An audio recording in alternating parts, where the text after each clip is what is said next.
Hello friends, welcome to your YouTube channel fintech channel में आपका बहुत बहुत स्वागत है। दोस्तों, आज की इस वीडियो में हम बात करेंगे डिवीज लैब के Q2 रिजल्ट के बारे में। उनके रिजल्ट को रिव्यू करेंगे, देखेंगे रिजल्ट कैसे आए थे और उसके बाद हम उसमें एक स्ट्रेटजी भी एनालिसिस करेंगे कि कल मार्केट अगर इसमें पॉजिटिवली रिएक्ट करता है तो क्या करना है और अगर निगेटिवली रिएक्ट करता है तो उसमें हमारी क्या स्ट्रेटजी रहेगी। दोस्तों, इसके अलावा इंडसइंड बैंक को लेकर के एक बहुत बड़ी न्यूज़ हमारे सामने निकल के आ रही है, तो उस न्यूज़ को भी हम एक बार डिस्कस करेंगे आपके साथ। तो वीडियो की शुरुआत करने से पहले अगर आप इस चैनल में पहली बार आए हुए हैं, चैनल को जरूर सब्सक्राइब कर लें और बेल आइकन को हिट करना ना भूलें ताकि आपसे इस तरीके का कोई भी क्वालिटी कंटेंट मिस ना होने पाए। दोस्तों, इसके अलावा हमारा एक टेलीग्राम चैनल है जहां मैं आपको लाइव मार्केट न्यूज़ से अपडेटेड रखता हूं। आप चाहें तो उसे ज्वाइन कर सकते हैं, लिंक आपको डिस्क्रिप्शन में मिल जाएगा। तो दोस्तों, आज है तारीख 7 नवंबर और कल 6 नवंबर को डिवीज लैब के रिजल्ट यहाँ पे उन्होंने एनएससी की साइट में और बीएसई की साइट में डिस्क्लोज किए हुए थे। तो आइए हम एक बार उनके रिजल्ट को रिव्यू कर लेते हैं। तो यहाँ पे आप डिवीज लैब के ये रिजल्ट को देख रहे हैं जहाँ पर सारी वैल्यूज़ आपको रुपीज़ इन लैख दी हुई है। तो दोस्तों, इन सारी वैल्यूज़ को मैं करोड़्स में ट्रांसलेट करके आपको बताऊंगा जिससे कि आपको समझने में थोड़ी सी आसानी हो। अगर हम यहाँ पे इनकी टोटल रेवेन्यू की बात करें तो हमें लगभग यहाँ पे 1,98,697 लाख रुपए देखने को मिलते हैं। यानी कि अगर मैं करोड़्स में इसे ट्रांसलेट करूँगा तो ये हो जाएंगे 19,869 करोड़ रुपए। वहीं इनके प्रीवियस क्वार्टर की अगर हम बात करें तो वहाँ हमें 19,857 करोड़ रुपए देखने को मिलते हैं टोटल इनकम। और previous financial year same quarter की हम बात करें तो वहाँ हमें 17,274 करोड़ रुपए इनके टोटल इनकम देखने को मिल रहे हैं। तो दोस्तों, यहाँ पे अगर हम year quarter on quarter review करें तो आप देखेंगे कि ऑलमोस्ट इनके जो इनकम है वो फ्लैट से ही देखने को मिले थे, जबकि यहाँ पे ईयर ऑन ईयर वाइज देखा जाए तो यहाँ हमें एक अच्छा उछाल देखने को मिल रहा है। वहीं अगर हम इनके टोटल एक्सपेंसेस की बात करें तो आप देख सकते हैं यहाँ हमें इस क्वार्टर में लगभग 12,265 करोड़ रुपए टोटल एक्सपेंसेस देखने को मिलते हैं।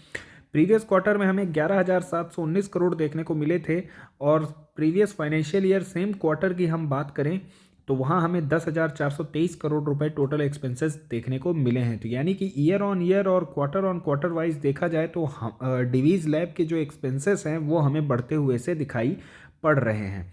चलिए अब प्रॉफिट देख लेते हैं कि प्रॉफिट क्या था। आप देख सकते हैं यहाँ पे प्रॉफिट लगभग 6,000 करोड़ का हमें देखने को मिला। वहीं अगर हम प्रीवियस क्वार्टर की बात करें तो 5,500 समथिंग करोड़ रुपए हमें प्रॉफिट देखने को मिला और previous financial year same quarter की बात करें तो 5,133 करोड़ रुपए हमें प्रॉफिट देखने को मिले हैं। तो दोस्तों, यहाँ पे आप देख सकते हैं कि चाहे ईयर ऑन ईयर देखा जाए या क्वार्टर ऑन क्वार्टर हमें प्रॉफिट बढ़ते हुए से दिख रहे हैं। लेकिन यहाँ पे एक क्वेश्चन ये उठता है कि जब रेवेन्यू और टोटल इनकम इनके सेम से हमें देखने को मिले क्वार्टर ऑन क्वार्टर वाइज और यहाँ पे एक्सपेंसेस हमें इस क्वार्टर में थोड़े ज़्यादा देखने को मिले प्रीवियस क्वार्टर से, तो इनके प्रॉफिट इस क्वार्टर में हमें ज़्यादा क्यों देखने को मिले हैं। तो उसका रीज़न आप जो है तो यहाँ पे देख सकते हैं। ये अगर हम इनके टोटल टैक्स एक्सपेंस को देखें तो यहाँ लगभग 1,000 करोड़ का फ़र्क देखने को मिलता है। जो यहाँ पे टोटल इनके जो एक्सपेंस देखने को मिल रहे थे, यहाँ पे आप देख सकते हैं लगभग 500 करोड़ का डिफरेंस देखने को मिल रहा था। तो ये जो 1,000 करोड़ रुपए हैं ये कहीं ना कहीं इस 500 करोड़ को कंपनसेट करके और यहाँ पे इनके प्रॉफिट जो है 500 करोड़ बढ़ाते हुए से दिख रहे हैं। तो इनके टैक्स जो हैं पिछले क्वार्टर में थोड़े ज़्यादा हो गए थे, ज़्यादा दिए हैं इन्होंने, जिसकी वजह से इनके जो प्रॉफिट थे थोड़े से कम हुए और यहाँ पे आपको इस क्वार्टर में पिछले क्वार्टर के कंपैरिजन प्रॉफिट ज़्यादा देखने को मिल रहा है। तो ऑल एंड ऑल अगर बात करें तो क्वार्टर ऑन क्वार्टर बेसिस पे मुझे दोनों के ही क्वार्टर के परफॉर्मेंस की बात की जाए तो सेम से ही देखने को मिले हैं। फ्लैट रिस्पॉन्स मैं कहूँगा कि दोनों क्वार्टर में performance as compared to previous quarter flat ही देखने को मिला है। वहीं अगर हम ईपीएस की बात करें तो आप देख सकते हैं इस क्वार्टर में लगभग 22 रुपए का देखने को मिल रहा है। प्रीवियस क्वार्टर में 20 रुपए का था और previous financial year same quarter की बात करें तो 19 रुपए का देखने को मिला है। तो दोस्तों, यहाँ पे ऑल एंड ऑल अगर प्रॉफिट वाइज बात किया जाए, ईपीएस वाइज देखा जाए तो नंबर के हिसाब से हमें क्वार्टर ऑन क्वार्टर बेसिस पे एक अच्छा परफॉर्मेंस देखने को मिल रहा है। बट एनालिसिस करके जैसा मुझे समझ में आ रहा है कि क्वार्टर ऑन क्वार्टर तो रिजल्ट ऑलमोस्ट फ्लैट से ही देखने को मिले। हालांकि ईयर ऑन ईयर वाइज में मुझे काफ़ी अच्छा इंप्रूवमेंट यहाँ देखने को मिल रहा है। दोस्तों अगर बैलेंस शीट की बात करें तो यहाँ अगर कुछ कीवर्ड्स आपको शायद थोड़े से समझने में दुविधा होती हो, कठिनाई होती हो और कुछ कीवर्ड्स आपको समझ में ना आते हो, तो मेरा एक प्लेलिस्ट है अंडरस्टैंडिंग ऑफ स्टॉक मार्केट, जहाँ मैं ये सारी चीज़ों को काफ़ी ईजिली आपके साथ एक्सप्लेन करने का कोशिश किया हूँ। तो आप चाहें तो मेरी वो प्लेलिस्ट को रेफ़र कर सकते हैं। उससे आपको ये सारे टर्म्स जो हैं तो समझने में थोड़ी आसानी होगी और बैलेंस शीट को रीड करने में आपको थोड़ी ज़्यादा आसानी उसमें महसूस हो सकती है।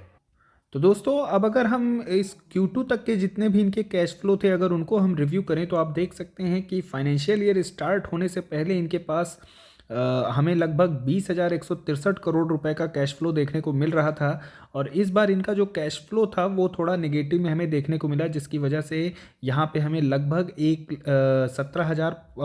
506 करोड़ रुपए का हमें नेट कैश फ्लो यहाँ पे इस हाफ ईयर के एंड होते तक हमें इतना देखने को मिल रहा है।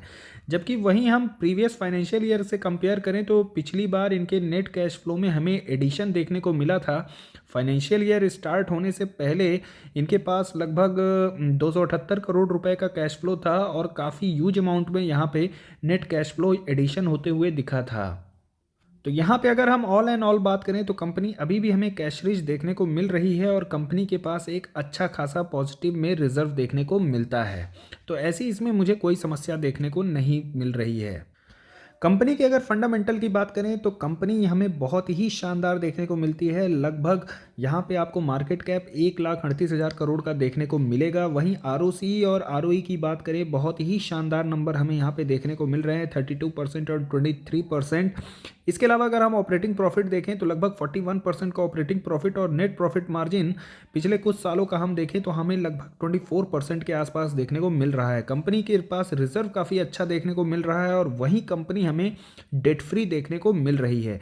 कंपनी मेन जो है तो मैन्युफैक्चरिंग ऑफ एपीआई के सेगमेंट में काम करती है और अगर हम इनका जियोग्राफिकल रेवेन्यू का ब्रेकअप देखें तो आप देख सकते हैं कि कंपनी जो है तो अमेरिका, इंडिया, एशिया और रेस्ट ऑफ द वर्ल्ड में लगभग 4% का बिजनेस करती हुई दिख रही है। टोटल रेवेन्यू की अगर हम बात करें तो 85% जो रेवेन्यू जनरेट होता है वो एक्सपोर्ट से ये जनरेट करते हैं। हालांकि जो अमेरिका से परसेंटेज ऑफ रेवेन्यू जनरेट होता है उसकी हम बात करें तो उसमें थोड़ी गिरावट देखने को मिली है। लगभग 33% ये पहले था और अब जाके 23% हो गया है। बट वहीं हमें यूरोप के बिजनेस में आप देखेंगे यहाँ एक उछाल देखने को मिल रहा है, लगभग 40% से 47% हो चुका है। इसके अलावा हमें कंपनी की दो सब्सिडरी देखने को मिलती है, एक है डिवीज़ लेबोरेटरीज यूएसए और दूसरी है डिवीज़ लेबोरेटरीज जो है तो यूरोप में देखने को मिल रही है। तो ये कंपनियां जो हैं तो कम्प्लीटली जो यहाँ पे ओन करती हैं, तो डिवीज़ लैब ही इन दोनों कंपनी को कम्प्लीटली ओन करती है। और वहीं अगर हम इनके रेवेन्यू की बात करें तो आप देख सकते हैं जो 6% का रेवेन्यू है वो लगभग 6% यहाँ पे आपको सब्सिडरी से ही ये रेवेन्यू जनरेट होता हुआ दिखेगा। कंपनी के अगर हम पास्ट के डाटा को एक बार रिव्यू करें तो आप देखेंगे कि यहाँ पे इनके जो सेल्स हैं वो आपको बढ़ते हुए दिखेंगे। हर ईयर में आपको यहाँ पे नंबर में एक इंक्रीमेंट ग्रोथ देखने को मिलेगी। वहीं अगर 2018 की हम बात करें तो यहाँ सेल्स हमें कुछ घटते हुए से दिखाई दिए थे। अगर हम इनके ऑपरेटिंग प्रॉफिट मार्जिन की बात करें तो वो भी कंपनी एक हेल्दी ऑपरेटिंग प्रॉफिट मेंटेन करते हुए दिख रही है। एक्सेप्ट यहाँ पे 2018 की अगर हम बात करें, सेम सिनारियो जो है तो आपको नेट प्रॉफिट में भी देखने को मिलेगा, एक ग्रोथ यहाँ पे देखने को मिलेगी। लेकिन वही 2018 का एक केस आता है जहाँ यहाँ पे जो इनके नेट प्रॉफिट थे वो कम होते हुए दिखे हैं। तो ऐसा नहीं है कि सिर्फ इनमें ही ऐसा एक डिप देखने को मिला था, ये एक पूरे फार्मा सेक्टर में ही डिप देखने को मिला था, जिसकी वजह से फार्मा के जितने भी स्टॉक थे थोड़े से डिप खाए थे 2018 की अगर हम बात करें तो। लेकिन उसके बाद कंपनी वापस से कंसिस्टेंटली एक अच्छा परफॉर्मेंस करती हुई दिख रही है। वहीं अगर हम यहाँ पे शेयर होल्डिंग पैटर्न की बात करें तो प्रोमोटर की होल्डिंग आपको ऑलमोस्ट कांस्टेंट यहाँ पे देखने को मिलेगी। एफआईआईज की बात करें तो थोड़ी बहुत बीच में प्रॉफिट बुकिंग होती है, फिर वापस में ये अपनी होल्डिंग को मेंटेन करते हुए आपको यहाँ पे दिखेंगे। डीआईआईज की बात की जाए तो इनकी होल्डिंग कंटिन्यूसली इंक्रीज होती हुई दिखी है। फिर यहाँ पे आप देख सकते हैं थोड़ा बहुत इनकी साइड से भी प्रॉफिट बुकिंग एक देखने को मिली है। पब्लिक की अगर हम बात करें तो पब्लिक की होल्डिंग धीरे धीरे आपको कम होती हुई ही दिखेगी। कभी 13% की हुआ करती थी, अभी आज के डेट में 11% के आसपास यहाँ पे पब्लिक की होल्डिंग हमें दिख रही है। तो दोस्तों अगर हम डिवीज़ लैब के ऑल टाइम चार्ट की बात करें तो कंपनी कंसिस्टेंट कंपाउंडर रही है और ये 2017 से 2018 का एक टाइम था जहां आप देखेंगे यहाँ एक डिप देखने को मिला था। यही एक टाइम होता है, यही एक अपॉर्चुनिटी होती है जब एक अच्छा फंडामेंटली स्ट्रॉन्ग स्टॉक जब आपको फियर जोन में मिले तो वहाँ आपको पोजीशन उसमें बना लेना चाहिए। अगर हम इसके एक साल के चार्ट पैटर्न को देखें तो हमें यहाँ पे दिखेगा कि लगभग ये 5425 रुपये का अपना ऑल टाइम हाई लगाया था और उसके बाद यहाँ पे एक जो है तो छोटी सी हमें गिरावट देखने को मिली जहाँ ये 4750 के आसपास एक अच्छा सपोर्ट लेता हुआ हमें दिखा है। फिलहाल के अगर आरएसआई की बात करें तो हमें 54 का आरएसआई दिखाई देता है। देखिए ये सब एक अपॉर्चुनिटी होती है इस स्टॉक में एंट्री करने की। अगर आपके पास एंट्री नहीं है तो ये सब एक अपॉर्चुनिटी है, अगर आपको एसआईपी करनी है तो ये सब भी एक अपॉर्चुनिटी होती है। एक केस आप यहाँ पे भी ले सकते हैं, स्टॉक लगभग 3900 का हाई लगाया हुआ था और उसके बाद यहाँ पे एक प्रॉफिट बुकिंग देखी गई थी और स्टॉक के अगर लो की बात की जाए तो 3150 यहाँ पे हमें लो देखने को मिला था। तो जब स्टॉक में इस तरह की बेवजह अगर प्रॉफिट बुकिंग देखने को मिले तो अगर आपने एंट्री नहीं की है और इस तरीके के फंडामेंटली स्ट्रॉन्ग स्टॉक में अगर आप एंट्री करना चाह रहे हैं तो इन सारे मौके को, इन सारी अपॉर्चुनिटी को मेरे हिसाब से चूकना नहीं चाहिए और वहाँ पे एक मौका ज़रूर बना लेना चाहिए। या फिर अगर आपके पास ऑलरेडी होल्डिंग है और अपनी होल्डिंग को बढ़ाना चाह रहे हैं तो ये सब एक अपॉर्चुनिटी होती है जहाँ आप अपनी होल्डिंग को बढ़ा सकते हैं। फिलहाल की अगर बात किया जाए तो कल इसमें एक तेज़ी भी हमें देखने को मिल सकती है और यहाँ पे एक प्रॉफिट बुकिंग एक बार फिर से देखने को मिल सकती है इनके बेस्ड ऑन इनके रिजल्ट की अगर हम बात करें तो। अगर तेज़ी मिलती है, स्टॉक आपके पास है, आराम से होल्ड एंड कंटिन्यू कीजिए। ऐसी कंपनियां जो हैं तो मेरे हिसाब से पोर्टफोलियो में होनी चाहिए जो फंडामेंटली बहुत स्ट्रांग है, डेट फ्री हैं और एक तरह की यूनिक सेगमेंट में काम करती हैं। बहुत ही कम ऐसी कंपनियां हैं देश में जो एपीआई मैन्युफैक्चरिंग के सेगमेंट में काम कर रही हों।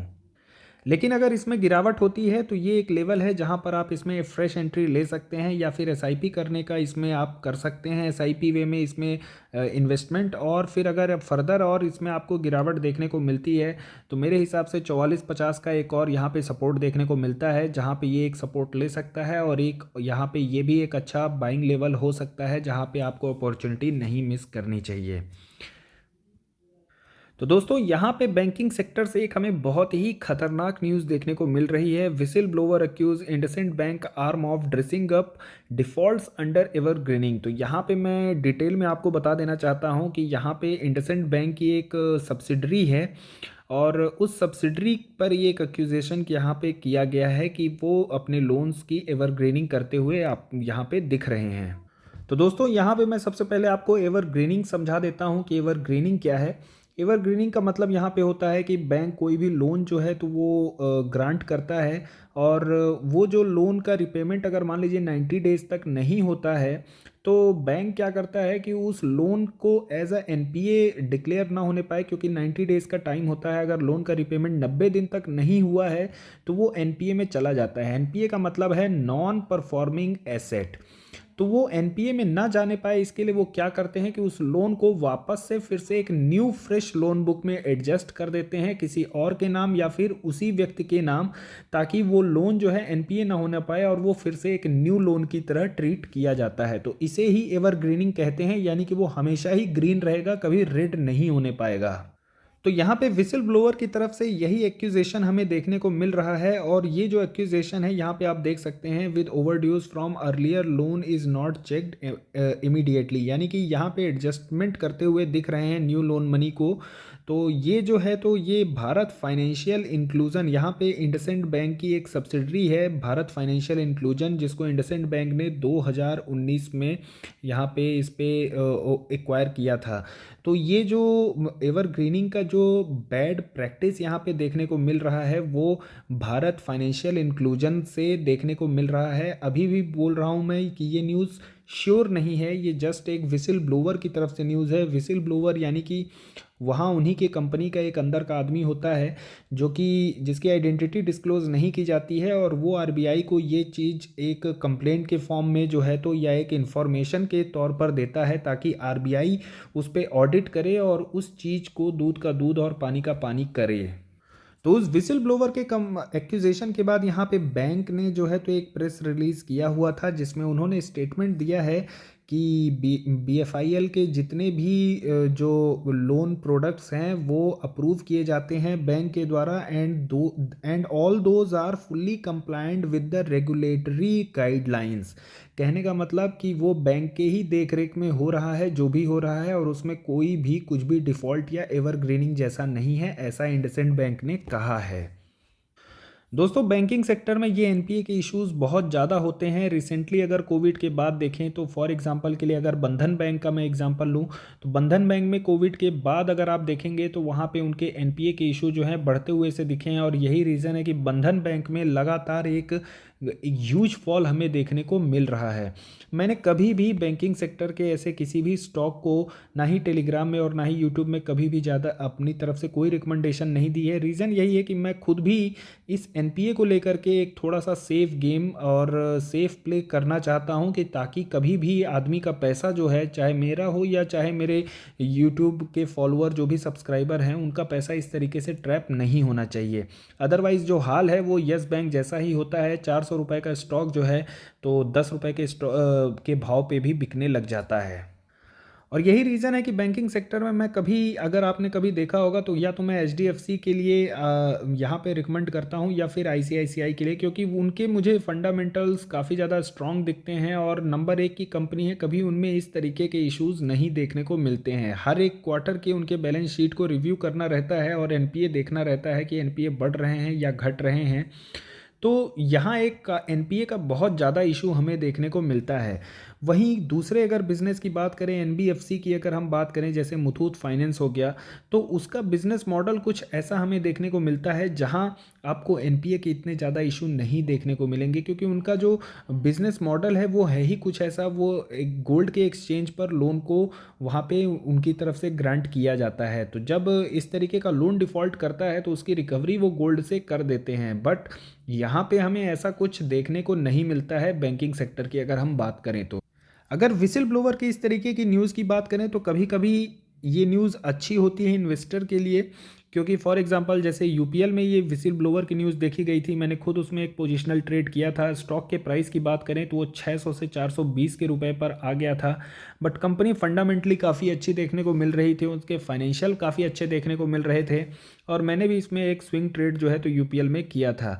ऐसे विसिल ब्लोअर की न्यूज़ बहुत आती रहती हैं। इन्फोसिस में भी आई थी, हमेशा सही नहीं होती है। देखिए, मैं ये नहीं बोल रहा हूँ कि इस केस में ये न्यूज़ सही है या गलत है, वो कुछ भी हो सकता है। वो तो बाद में जब जांच होगी तो पता चलेगा कि क्या सही है और क्या गलत है। बट वो न्यूज़ हमें इन्फोसिस में भी देखने को मिली, अभी रिसेंटली हमें एशियन पेंट्स में भी देखने को मिली। तो इस तरीके की न्यूज़ अगर कंपनी फंडामेंटली अच्छी है और कंपनी के फाइनेंशियल्स अच्छे देखने को मिलते हैं, तो ये सब एक अपॉर्चुनिटी हो जाती है एक इन्वेस्टर के लिए, क्योंकि स्टॉक प्राइस थोड़ा सा क्रैश होता है और आप लोअर लेवल्स पे उसमें एंट्री या एसआईपी कर सकते हैं। फिलहाल की अगर बात करें तो ऐसा कुछ इंडसइंड बैंक में नहीं करना है, कोई पोजिशनल के लिए नहीं जाना है, स्विंग के लिए नहीं जाना है, क्योंकि ये न्यूज़ यहाँ पे शायद सही भी हो सकती है। तो फालतू में इस तरीके की चीज़ों में आपके पैसे भी ट्रैप हो सकते हैं, तो ऐसा कोई काम नहीं करना है। कल की अगर बात करें तो मुझे लगता है इंडसइंड बैंक में एक गिरावट देखने को मिलेगी। इसका एक अच्छा वेटेज हमें निफ्टी बैंक में भी देखने को मिलता है, जिसकी वजह से निफ्टी बैंक भी शायद कल गिरता हुआ दिखे, और बाकी के भी बैंकिंग सेक्टर, क्योंकि यहाँ पे एक न्यूज़ बुरी आई है तो शायद वहाँ पे भी एक थोड़ा सा डाउनफॉल देखने को मिल जाए। बाकी इंडसइंड बैंक की बात करें तो मेरी तरफ से न कोई बाई या सेल की ऐसी कोई रिकमेंडेशन नहीं है। मैं इस तरीके के स्टॉक को ऐसे में बहुत ज़्यादा कवर नहीं करता हूं। मैं उन्हीं स्टॉक में ज़्यादा कवर करता हूं जिनमें मुझे ज़्यादा ग्रोथ दिखाई देता है, मार्केट लीडर होते हैं, और एक अच्छी उनमें फंडामेंटल्स काफ़ी स्ट्रॉन्ग और फाइनेंशियल काफ़ी स्ट्रॉन्ग मुझे दिखाई पड़ते हैं। तो दोस्तों, आई होप यहाँ तक जो भी मैंने आपके साथ शेयर किया है, अगर आपको पसंद आया हो तो वीडियो को एक लाइक करें, चैनल को ज़रूर सब्सक्राइब करें, ताकि इस तरीके का क्वालिटी कंटेंट मैं बनाने के लिए मोटिवेट होता रहूँ। वीडियो को अंत तक देखने के लिए बहुत बहुत धन्यवाद।